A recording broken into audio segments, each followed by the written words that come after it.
In most schools, PLTs are in place regularly, and teams are reporting to us an increase in their collaboration. Through the dialogue and through the sharing, there is that increased collaboration, understanding of each other's practice, the sharing of ideas and input into the development of new logs and into the analysis of completed logs. So as it says, they're at both the review stage and at the renewal stage. The third one there, challenge. Challenge is still a challenge for us. While we're seeing increased collaboration and schools are reporting that to us, the area of challenging each other is still an area for growth and further development for us.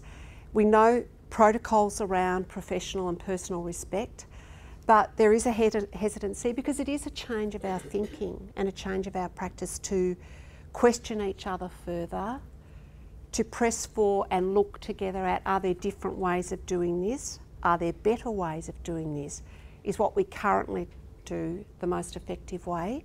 So the area of challenge is still a challenge, as Patrick said to us once. PLTs, what we observed and what many teams have said to us, they're finding the make, say, write and do approach has been really, really effective and is really having impact for a number of reasons. First of all, teachers are saying that they actually are assessing students and collecting information and data over a much wider range of assessments. They're taking notice of things that they may not have noticed before and bringing to the PLTs pieces of work, what a student made, recordings of what they said and what the insight that was gained through what the student said. So a much wider range of assessment and a much stronger link directly to the teaching, the link between the actual data or observation or assessment and the teaching. And teachers have reported to us, because they're noticing things about students all the more, they actually are much more aware of when things are occurring in class to build on it immediately in their response or in the way they allow things to happen, for instance, dialogue to develop. So on the spot, the link between the observed behaviour, the observed evidence and the teaching is happening.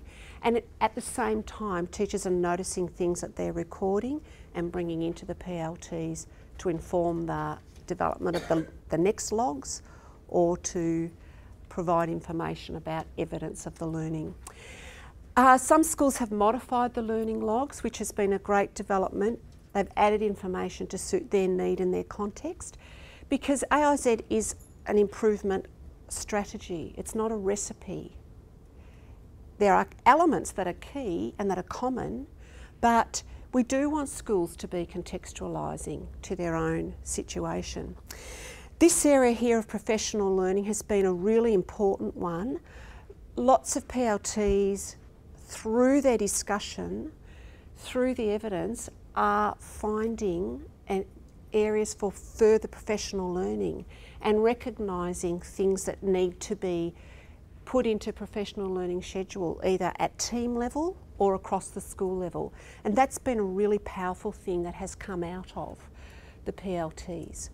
Along with, there's been a generation of problems of practice or areas for observation.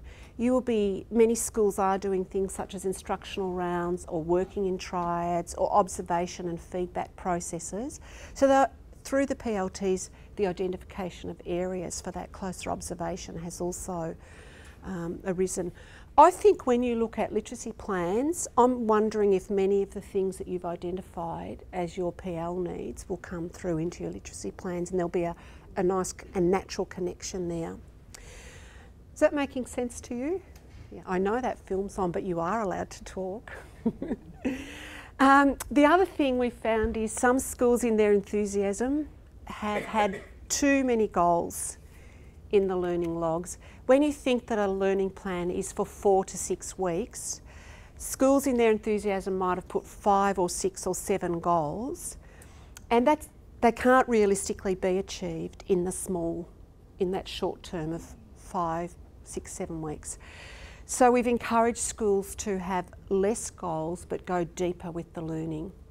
And that links to the last area there, that the refinement of goals is an area that we're all working on, refining the goals to be sure that they link directly to our data and our instruction.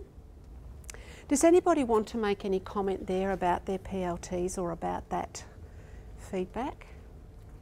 No? Yes, yeah. Finding that with some of our groups where we do the paraphrasing, Yes. that's one of our PLT groups, Yes. that some of the kids are having difficulty in paraphrasing because of the lack of vocabulary. Yes, yeah. So with a small group of kids that's like that, Yes. we want to go back to teaching them that vocabulary and Yeah. stuff like that. But it's like, where do we start? Yes. There Okay. is so much vocabulary, Yes. aspect of vocabulary. Yeah. To teach these kids. And that is a really good point, because really that is a professional learning discussion for you at your school. That's what we had. That Yeah. discussion. I'll tell you my thought, and we'd certainly welcome any thought from the group here. As you say, vocab development is an ongoing issue, particularly in your school, and you've identified it as something for yourself. My thought would be that you could consider looking at all the ways in which you can approach the development of vocab right across every curriculum area, and develop a policy or a school approach for developing vocab across each curriculum area through every grade level, because it does need to be an ongoing thing. And actually I had thought, if we get time, I'd like to do a session on that, because I think in 20 minutes together we could actually come up with a plan for that that could be then taken and applied by all of you. In the last session, if we have time, we'll do it.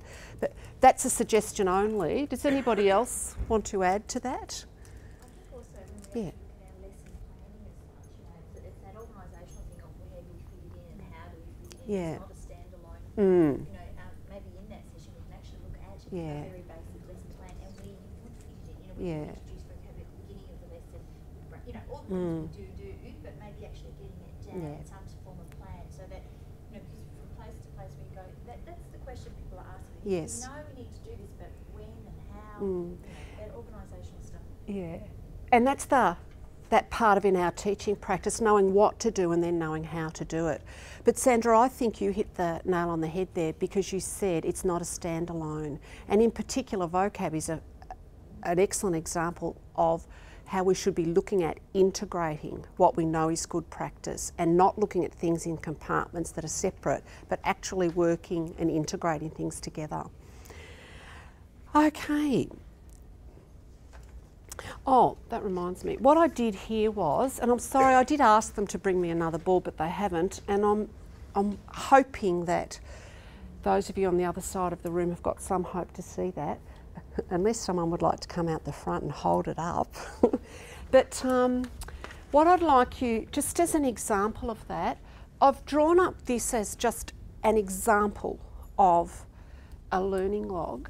And I've put it under the 4 new headings, because you know that we're growing, we're reflecting on our practice, and from your feedback, Patrick's team came up with a new pro forma for learning logs, and you may still be adapting them and adding information and columns that suit your needs. I've done this one in relation to reciprocal teaching, because that was the teaching approach we looked at last time and we're going to revisit. But if we had a student who our goal was to improve their reading comprehension through independent self-monitoring, I would have selected that student and matched them to the instructional approach of reciprocal teaching.